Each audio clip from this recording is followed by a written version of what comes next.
ছোট্টু বাবিন দেশের বাড়ি গেছিলো, তো দেশের বাড়ি গিয়ে ছোট্টু বাবিনের সন্ধ্যার টিফিনে ফুচকা রেখেছিলাম। তো ছোট্টু বাবিন ফুচকাটা আজকে একটু নতুন সংমিশ্রণ করেছে। ফুচকাটার নাম দিয়েছে মটরশুঁটির ফুচকা। কারণ মটরশুঁটি ছোট্টু বাবিন সিদ্ধ করে দেওয়া হয় লবণ দিয়ে আর লেবু মাখিয়ে খায়। তো মটরশুঁটিও সিদ্ধ করা হয়েছিল। তো ছোট্টু বাবিন বলে আজকে আলু মাখার মধ্যে মটরশুঁটিটা দিয়ে ফুচকার মধ্যে করে খাবো, খেতে ভালো লাগবে। তা তৈরি হয়েছিল সেদিনকেই ফার্স্ট দেশের বাড়িতে। এই যে আলুটা মাখছে লবণ দিয়ে, আর এই যে ভাজা মশলা করেছি, ভাজা মশলার মধ্যে ছিল জিরে, ধনে আর শুকনো লঙ্কা।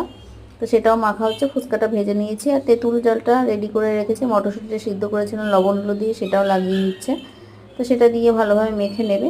নিয়ে এই ফুচকাটা আমরা ফার্স্ট টাইম ট্রাই করলাম, খেতে কিন্তু দারুণ ছিল মটরশুঁটি দিয়ে এই ফুচকাটা।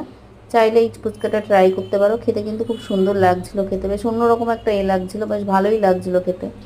তো ছোট্ট বাবিন খেতে খেতে এতটাই এক্সাইটেড হয়ে গেছে আর চেয়ারে বসতে পারছে না, দাঁড়িয়ে গেছে, দাঁড়িয়ে খাচ্ছে। আর সত্যিই খেতে খুব সুন্দর ছিল, আমিও খেয়েছিলাম, দারুণ লাগছিল। তো এই শীতের সময় এই যে মটরশুঁটি সিদ্ধ করে ফুচকা আলু মাখার মধ্যে মেখে এরকম করে খেতে পারো। ভালো লাগলে অবশ্যই একটা লাইক করো। যারা চ্যানেলে নতুন প্লিজ চ্যানেলটাকে সাবস্ক্রাইব করে দিয়ে পাশে